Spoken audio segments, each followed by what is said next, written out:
Welcome, Kevin. I'm so glad you're here to be at this podcast with me now, and because in this Crossing the Line podcast, and people can those that are on YouTube will see this. We look just alike. Yeah. Right? Huh? I'm thinking we kind of have the same build. We look good, huh? Oh, hey, we're close. We're right? close. Thank you. We're close. Man, what an amazing young man you are. Seriously, and When I got to know you, I said, I got to have him on the podcast because you know what leadership is all about. It's who you are. It's what you've done. And I want to spend some time just talking about that. You've accomplished so much, including playing Division I football. We don't want to minimize that. I wish you had played for Auburn, but no, you played for Marshall, and that's amazing. So, but seriously, personally and professionally, you've worked hard. Yes, sir. And I'm so proud of you for that. And I want to thank you. Thanks for being a part of Crossing the Line today.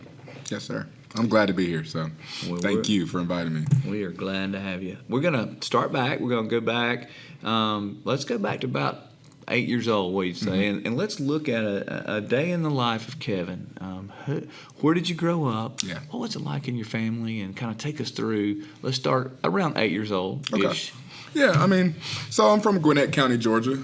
That's east of Atlanta. And, it's just me, my sister, mom and dad, and my grandmother all in the same house, right? And I always tell people it's like I had two moms, right, with my grandmother, which I loved.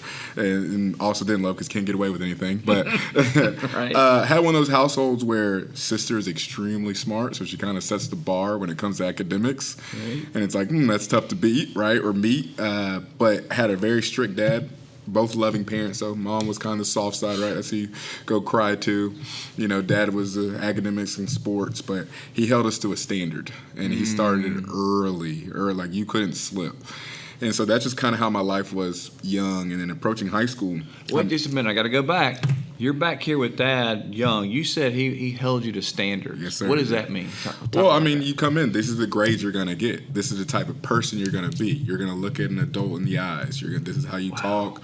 This, the yes, sir, no, sir, yes, ma'am, no, ma'am, et cetera type deal. And he didn't adjust. Like, I'll give you an example. I think I was in middle school one time, and I just was, at the time, I just didn't really care about school. All I cared about was sports. Yeah. And I got a C in the class, or I was getting a C in the class, and he didn't believe in C's. And the teacher told him, she said, well, Mr. Perry, maybe your son is a C student. And he looked her right in the face and said, my son is not a C student.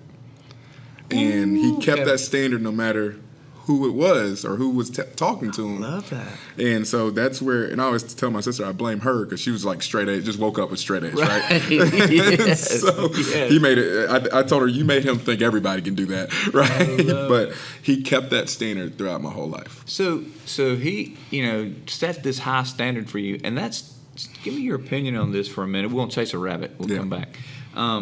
We don't see that today in the youth of today. I think in the parenting world, I'm not saying everyone, but I'm just saying as we think about setting standards, it's almost become taboo to set high expectations and high standards for this young generation, I think. Yeah, and I think that's unfortunate. Yes, a kid needs to be heard. I'm not saying don't listen to your child, et cetera, but they're a child. Mm-hmm. And I think that one thing my dad was great at was recognizing, you're a child, and this is the standards I'm going to set, and you're going to slowly adjust to that. Now, there are things. Now, he knew I wasn't my sister when it came to academics. Right. So my sister was one of those. She gets a 97 on the test, she's going to complain about it. he knew that wasn't me, right? But he said, I know your capability, and you're going to stick to what I know you can reach. And that was A's and B's throughout. There was no exceptions. You didn't get an A or a B, you're going to lose something, right? Wow. Whether you're not going to play a sport. I knew he was serious when he pulled me out of basketball one year. I'm like, wow, he's not playing. And then one thing I thought he would never touch was football. In 9th grade, I got a C on a couple tests in a row, and he sat me out in a game in football. And I'm like, man, I cannot. So wait, play your around. Dad set you out of a game? Yeah, I'm talking about didn't care what the coach had to say. He said, you're not playing. You're not playing. What did the coach say? They begged him. I had teammates, coaches beg him. He said no. Not only could I not play in the game, I couldn't even sit down with the team. He said, no, you're going to sit in the stands with me. Oh, my goodness. So if that doesn't set a standard, I don't know what does, right? That got your attention. Oh, it definitely did. And then you see I didn't get a C after that, right? What a dad. Yeah. That's amazing. And you look at it back then as, man, he's too strict, blah, blah, blah. I look at him now, and we'll get to that through this journey. I look at him now, and I'm so thankful for what he did, because he set a standard of, you're going to have to work hard for what you want. Yeah. There's no workarounds. No. There's no steps you can skip. You want to get an A or B on that test, you have to study. Come on. Right? And things of that nature. You want this, you have to work for it. And he set that standard real early. And also being loving didn't seem like it sometimes, right? Because everybody has a role in their family. And that's what he did for us. All right, so we go back. We've got this dad who's setting that standard and kind of the hard one, right? Mm-hmm. And mom is the more she's a soft one. Yeah, she's kind of the soft one. She's a soft one. She's what you lean on the other for everything else. So right? what did you do? You're in Georgia. Yes, sir. Growing up, you're 8 or 9. We're still in that. Let's say, what did you do during a day? Did it include athletics at that age? Oh, or not? Definitely. I mean, in that age, you don't see it like you see it back then. Where you're just playing, right? Right. I just go outside and play. You don't see it. You don't see it as much. But I had study time. We had a room we had to sit in. That's where I studied. Did all our homework. Like you had from this hour to that hour. Wow. And then that's when I, had my time to go play, right? Whether it's practice. So I was one of those kids, I had sports all year round. I'm in something all year round, whether it's soccer, basketball, football, etc. I'm in something. Karate, he even had us in karate at that age, around 8 years old, 9 years old. So you're in something, and then if I'm not in that sport, I'm not studying, I'm outside playing. And I think that's big too, right? Yeah. Helping with social skills, make friends, et cetera, et cetera. Yeah. I had a basketball goal outside my house. That was my favorite thing to do, of course. And, where we have a football game in the neighborhood in somebody's yard, or we'll play home run derby, whatever, almost breaking windows, that type of stuff. So, I mean, that's my day in life. Come to school, do your homework, go play, eat, et cetera, do it all over again. Mm-hmm. And I mean, it worked well for me. So. Well, obviously it did, but you had that routine, and that's another thing I think, Kevin, that our children are missing. And my mom used to say, "Go out and play." And be in by dark or whatever, and I'd go run the neighborhood. Yeah, we don't do that much anymore, and I know there's some valid reasons for that, but we've lost that ability to go outside and be independent like you were, and like you said, find games and find people to socialize. But I think it's hurt our children. I think it hurts our development. So here you go. You're now in junior high. Mm-hmm. What's your first love? Basketball, football? Soccer. Soccer. All right. Soccer was actually what I was best. I think even when I quit soccer, I was still better at soccer than I was football. Soccer was my first love. Like I was pretty good at that. Won championships with that. That was the only sport I actually won a true championship in. Wow. Went on travel ball. We were really, really good. And then that transition actually happened when I was in middle school, moving in 8th grade, moving to Alabama. And I just came and none of my friends, you're making new friends, right? And none of my new friends played soccer. They all were football players. And I said, Dad, I don't want to play. And my dad's like, are you sure? Because that was my top sport. I was like, yeah, I want, you're just a kid. You're just kind of going with the flow. Fit right? in. Yeah, so I was like, no, I want to play football now. Football ended up working out. But, yeah, soccer was my first love. My goodness. And what position did you play in high school? I'm just curious. For football? Yeah. Safety. Or corner, and then I got moved to safety, but yeah. And that's what you played in college? Marshall? Yeah. Yep. So you're a high school young man, you've moved here to Alabama, trying to find your way, trying to fit in. What's it like for you being in that setting back in those days? You come to a school and you don't know anybody. It is you're scared, and I always tell my sister, you got lucky. She got to stay. So we kind of split the family. Oh. Mom stayed back with my sister till she graduated. Oh. My dad me and my dad went to Alabama, got a 1-bedroom apartment, straight, just like bachelor pad type deal. Two twin size beds, a lawn chair, and a TV. My dad's probably like, "Why are you saying this on telling folks?" And that's where we stayed for a year, right? Really? Until my sister graduated, and then my mom came back and moved over, so she didn't have to really go through that transition. Because, they had the Hope Scholarship in Georgia, and there was good reasons why she stayed. Right. So just coming in, not knowing a soul, thank God for sports. I think sports is one of those equalizers and allows you to meet. You're forced to meet and greet. You're forced to make friends. And, I was kind of, you come in as the outsider, right? And I was like, who's this kid? Who are you? Like, all these people have been clicked up their whole lives, since they were 5, 6 years old. And I'm 13, 14 coming in, and they're like, who are you? And so coming in, making friends at football, and that's where I think my love really grew. Like, I loved it. Yeah. But then my love really grew because that's where I, made new friendships that, I had to make moving in. So, and that's when I really said, I really like the sport. I really like everything about it. And I kind of started, that's when I started focusing, was that 8th, 9th grade year. You could see the future of that. Yep. You could say, hey, man, I love this. And I guess you had aspirations to play in college. That's right. Yeah. And in transitioning in, your dad is just you and Dad now. Dad's he's serious about it. I guess he still held you to those standards. Oh man, we had this that black little card table that was our dining room breakfast table, right? Yeah. And that's where I sat and did homework. And I mean, it was a history test specifically. I needed a high grade to make sure I made a B, and we sat there for hours, and I ended up getting a 98 in it. Whew. Right? But that's what he taught. I was like, well, that sucked. He said, well, son, that's what it took. You got to do what it takes to be successful in what you want to be successful in. And that's what it took. And that's kind of what I learned early. Nothing's going to be fair. Some things are going to come easier to other people. People are going to have, whether it's genetics, whatever it is, they may have that above you, or their situation or how they grew up. You have to outwork and work harder and just as hard, whatever it takes to be successful.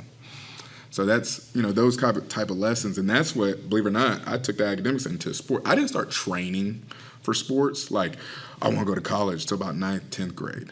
It was more academics is what taught me that lesson. Wow. And then I put that into sports on, okay, if I want to go to college, I can't do what everybody else is doing. Right? If you're doing what everybody else is doing, you're going to have the same result they're having. I need to be the best, so you got to train the hardest. And you had that thought process. I started that thought process early. I want to say end of 9th grade. I started having that thought process where we're going out to the football field. We're doing extra drills, just me and him. We're going to there's this big hill across from Bob Jones. We're running up that big hill across from Bob Jones every week. I'm staying in the weight room. I would do 2 workout sessions, one with my basketball team, one with the football team, and I didn't have to. Those are the things because I wanted it. You wanted it and were willing to do more than what other people were doing is what I just heard. And your dad instilled that in you back here. Early. Back. You want to talk about 8 years old, right? Yeah. Back to 8 years old. So let's kind of call time out for a minute. You're at 9th grade, 10th grade, 11th grade. Talk to us, help us to understand, put us in your shoes if you can, and talk to us about what it was like growing up in that era. You're a young African-American male in the South. Yeah. What was that like? It's funny. I'll give you my first feeling like a minority, that true feeling. And maybe I didn't understand that feeling back then. So when I was in Georgia, we had more of a mixture. Yeah. Right? It was more of a mixture of white, black, and other diversities. And then coming into when I moved to Alabama, it wasn't that case. What was it? Oh, it had to be 80-20, right? Oh, wow. And so I walked in, first thing I said, sorry to be blunt, just me being a kid, first thing I said is, man, I don't see any black people, right? Because I'm used to seeing more. Like, right. That's my comfort. That's where I was comfort. Yeah. That's my comfort zone. And so coming in, that was one of the first things I had to get adjusted to. And so, seeing less of that was my first, like, man, I'm a minority. I'm not comfortable. That type deal. That was your first kind of awareness? Yeah, that was my first awareness. I couldn't pinpoint it, right? Right. I don't even think I was saying I'm a minority at that age. No, but you felt it. I felt it, right? And looking back, so it was one of my first adjustments of, okay, having to be able to be around multiple different types of people and having to work in that and feeling uncomfortable. What's that? What they call it? I learned it from sports from a coach years ago. Get comfortable feeling uncomfortable. That's right. Right, and that's one of that's one of my first time. So, and that kind of we'll talk later about that if we have time, right? Yeah. About that being comfortable, feeling uncomfortable, being that in the workplace today, right? And so that was one of my first lessons. We will get back to that for sure. I'm just curious now because I love hearing about your dad. Did he help you with that thought process of, hey, all of a sudden there are no black people? What's going on? I don't know if he directly. Right? I think he put me in positions growing up where you're going to adjust. And so it's not like, because I don't think I've ever came to them and say, man, it was just one of those things. I'm here. It's like, son, there are people just like you. Just go out. And sports helps you with that. Like, you don't see color when you're in sports, or you hear that in military a lot. Like, you don't, because we're all with the same goal. That's right. So even me coming to Alabama and it was less African Americans, it didn't impact me probably as much. I was uncomfortable at first, right? But at the end of the day, when I get on the football field with them, I'm fine. When when I'm on the basketball court with everybody, it's all cool. We got the same goal, and then you build that friendships, and then now you're comfortable, and you kind of understand, where you're at, and you feel good. Thank God, I didn't have any direct, racist instances where it made me like really stick out. Right, I may have had a little sly stuff, right, said to me growing up. We all get that, but nothing major, So that's where I kind of got lucky and blessed, and being in a good place like Madison, Alabama. Right, that helps. That's a bit different. That helps, right? Because there are people in situations that can't say the same. Well, for our podcast listeners who don't know, that Madison is a part of Alabama, North Alabama, but really it is an anomaly. Yes. It is an area, county, and city that is really very diverse, high populace of scientists and researchers, because this is kind of the mecca of some of that work that NASA and the DoD and others do around that. So just so you know, Madison is probably I like to call it, it really is like a bubble for the rest of Alabama. True. Yeah, true. Okay, go ahead. It's that melting pot, like you said. You talk to people now, majority of people aren't from Alabama or from Huntsville or from Madison, right? So, and I was lucky to be in a situation, blessed to be in a situation like that. And then, my dad worked for Boeing for 27 years, and he's been in that situation. Now, he has given me stories, and my mom has given me stories where they walk in the room, and they're only African-American on a daily basis. And so he probably didn't teach me that early, 8th, 9th grade. I probably got more of those lessons, 11th, 12th, college, and early in my career. But that's one of the things, he said, son, you're going to be in a room, you're going to walk in, you're going to be the only one like that. Yeah.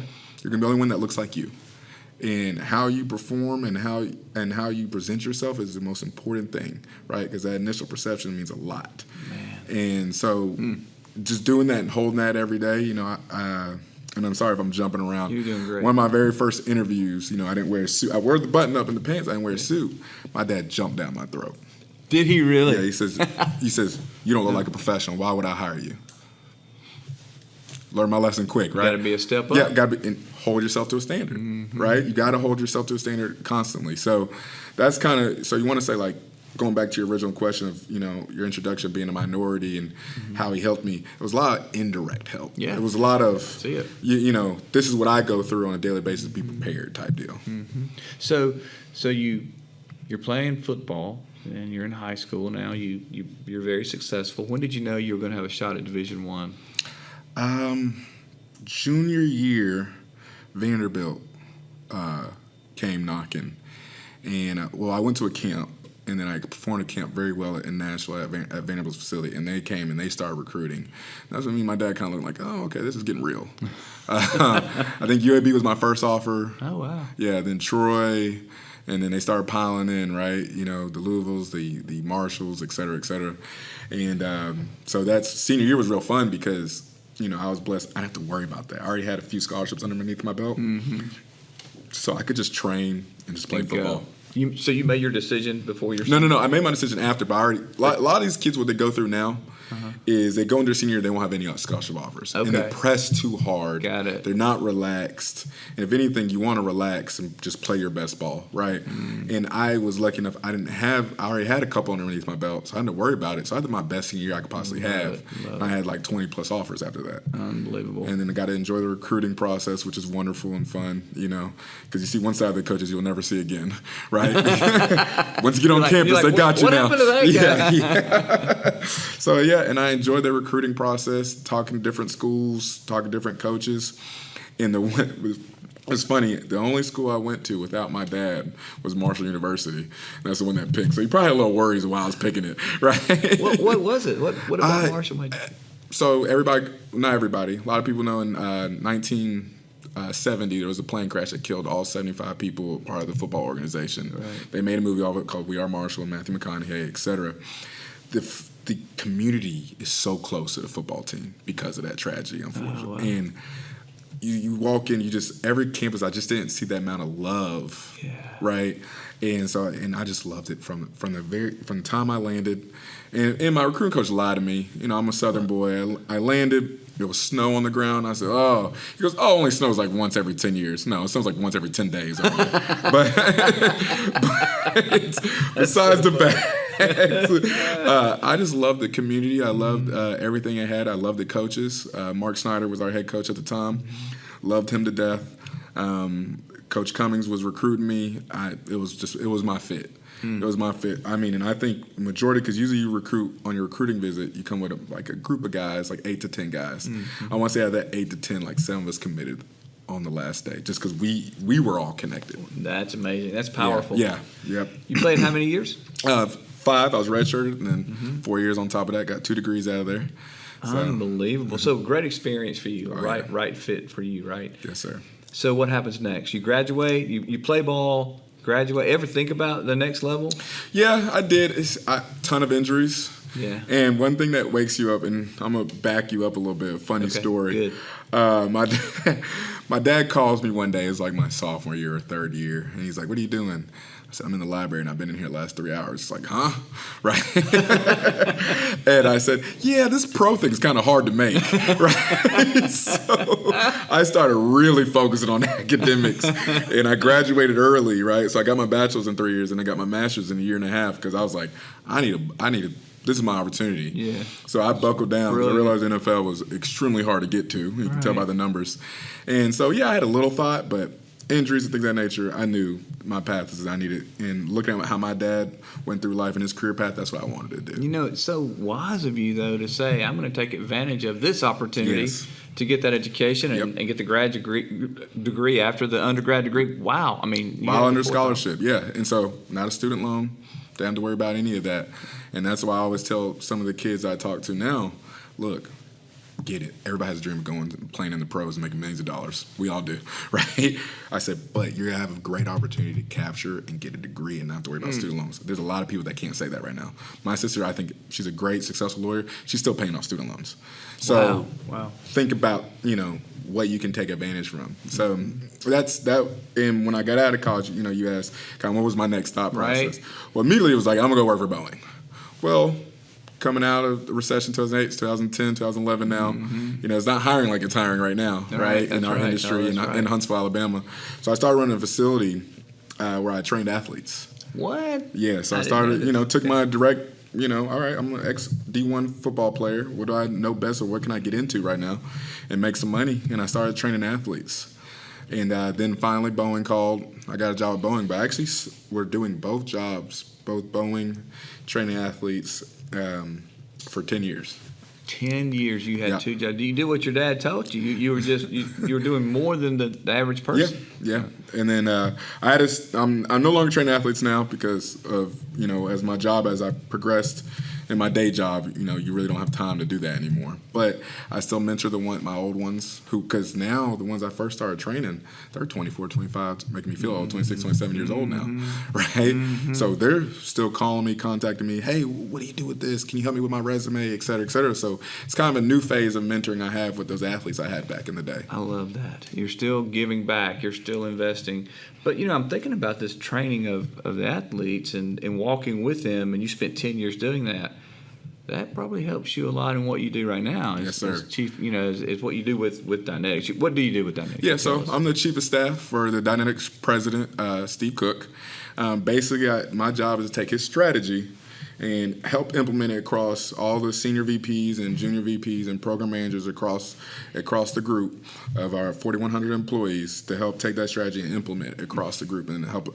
My job is to make sure Steve is successful doing his job. That's amazing. If that's not training and coaching, I don't know what is. It takes a lot. Yep. You've shared with me offline a bit about how you've had to learn to influence effectively without truly having and without using the leverage that you could pull that lever.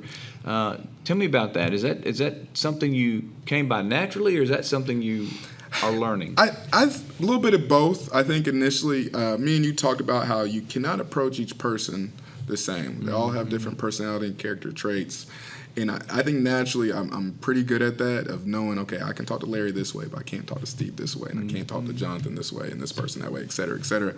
But then I'm still learning, and me and you talk on a monthly basis, and a little bit more than a monthly basis, still learning on, all right, how do I get this senior VP who's been doing this job 20, 25, 30 years longer than I have, and get them to say, hey, I need this by and COB today, by close of business today, or I need this by end of this week type deal. And so just learning how to build that relationship. And when you talked about it, I realized I got to build relationships with everybody. That's right. You know, if I build that relationship, it's easy for me to go in Ronnie's office and say, hey, Ron, can you help me out? I need this real quick. I need this before X, Y, and Z. And a lot of times you kind of get a better response doing that. So kind of what me and you talked about and what I'm working on is building relationships across the board, across that executive team, right? Finding that connection, whether it's Jonathan with basketball or Ronnie with Alabama, or, you know, or Artie, he's from the Massachusetts area, and that's where my family's from. Oh, okay. And just being able to, and Mike, you know, Mike Rooney, and me, and I love Mike Rooney. He's hilarious to me. I had a great time with him at Dave King's house, but building that relationship across, so it is easier to get things and work with them, et cetera. Well, you know, I'll tell you, Kevin, you learned the secret early on in your life. You know, we use the analogy of a line, horizontal line, above the line. That's where our people skills and relationships lie, and below the line are tasks. And you learned early on that you've got to put in that work below the line. Yeah. Because you did that, because you have your degrees, because you were disciplined that your dad taught you early on, that standard, you earn the right now to work on those relationships so that you can be now more effective even below the line. Yeah. So you've earned the right to focus above the line a bit because you work so hard below. It takes both. You have to learn how to lead below the line and above the line, right? Yep. And you are an example of that. You know, talk about coaching. I've observed in my life there are a lot of people who might listen to a coach or who might say, you know, I want to, but there are fewer people who will take that coaching and execute it. Yeah. And you are amazing at that. You listen so well, but then, man, you take it and you put it into action, and that's beautiful. And I think this part of your journey of leadership is about learning how to lead at that executive level, right? Yeah, definitely, 100%. So we could visit all day, but I want to ask you just a couple more questions if we can do that. The first is, so Kevin, what are you thinking in terms of career? What's next for you? Not that you're living in the future, but you've got to be thinking about your life. What's next for you? You know, I have aspirations and career goals like everybody else, and you know, and the chief of staff is a rotational position. Okay. And so basically, roughly around 12 to 18 months, they're just depending on what opportunities come up. But my next thing is I would love to be a vice president. That would be my next step, is become the vice president. I'm at a director level now. Become a vice president and run a division, right? That's where you have multiple programs.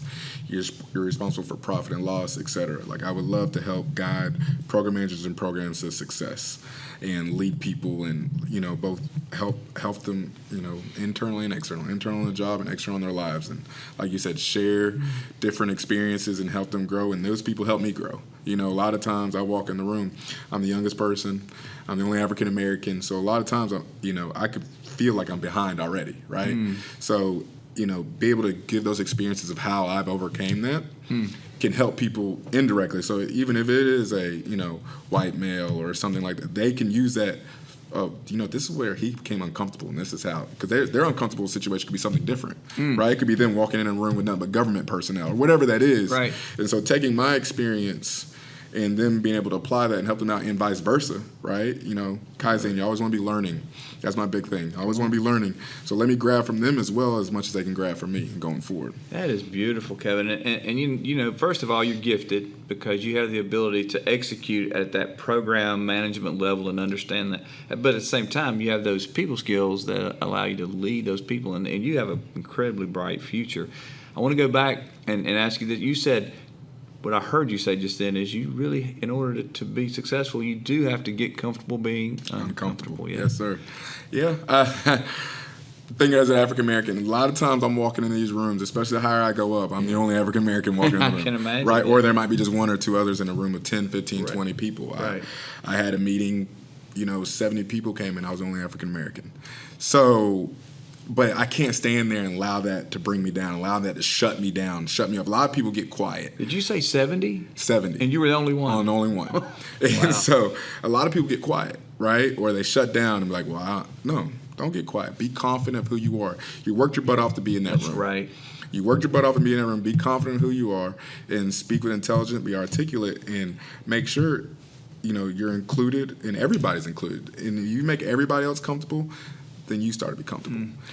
Such great wisdom. Here's my question, though. Kevin, there are a lot of young leaders, young men and women, minorities, who are trying to figure this out. We're in such a volatile time right now. And quite frankly, if I can speak honest with you, I think it's easy for all of us to excuse or to justify, whichever side of this issue you want to land on. But neither one of those are effective, and you've found that out, and you've become successful, and you continue to be who you are, but also do the things you need to do to be successful. What would you tell these young people who are looking at you to say, help us, what do we need to know? A couple things, if it's all right with you. I know. Please do. I don't know if we're having time. One I mentioned earlier is Kaizen. Always improve. You get to a point like, I made it. No, continue to learn. Continue to work on your craft. Continue to read books. Continue to study. Continue to watch podcasts or listen to podcasts. Continue to go to seminars. You want to walk into that room and be comfortable and grasp being uncomfortable, you have to be still learning. You just still learn with different environments. So really focus on that. The second one, this one's going to come off really harsh. I mean, you talked about it the first time. No one cares what you're going through. And not to say I can't, like my boss Steve, love Steve to death. It's not like Steve doesn't care what I'm going through. Right. But when it comes to that point of it where we got to execute, if I'm having issues at home or, I have a flat tire, etc., no one cares about that when you walk into that conference room and you have to perform and make that presentation or whatever that is, or turn in that piece of work or scope by the end of the week. No one cares that you went through that, what you went through that week. So you have to grasp that, because a lot of people, I hear excuses all the time. Well, I'm going through this. I get it. I understand. I hate that for you, and let's talk about that. However, if you can't do it, you need to let me know you can't do it. That's right. Right? Versus give me something that, it's not the product we need to be successful. And so I learned that early. No one cares. And I probably learned that in college, from college football, right? Yep. If anything, you get hurt, get out, next man up, right? That's right. So coming in and just saying, all right, I got to be able to, compartmentalize, the job, my life, my family, et cetera, in certain situations. And then there are times where, hey, Steve, can I come talk to you? Or you got to be open, have your door open policy. Say, I'm going through this. All right, now let's sit down and talk about it. You got to be able to have both. Yes. But when it comes to being successful at a job, you got to be able to compartmentalize and really focus on that and be successful. So those are kind of my two big things. Continue learning. And no one cares. I don't know where you got such wisdom at your age, but you're probably my parents and my sister. Well, they're spot on, and you're spot on, and can't thank you enough for being here today. Yes, I appreciate you being vulnerable, kind of sharing your life and giving to others in this way. And you have an incredibly bright future ahead of you, and I'm looking forward to that, to walking with you and seeing what all you're going to do and going to accomplish. And I really appreciate you taking some time. And you just look so good, doggone it. I'm so proud. To make sure, you're putting on camera. You got to look good, right? Well, no, I really appreciate you having me, Larry. I was so excited about this experience. I told all my friends and family. So thank you again. And I really appreciate what you do on a daily basis for me personally. So thank you for everything. Thanks, Kevin. Yes, sir.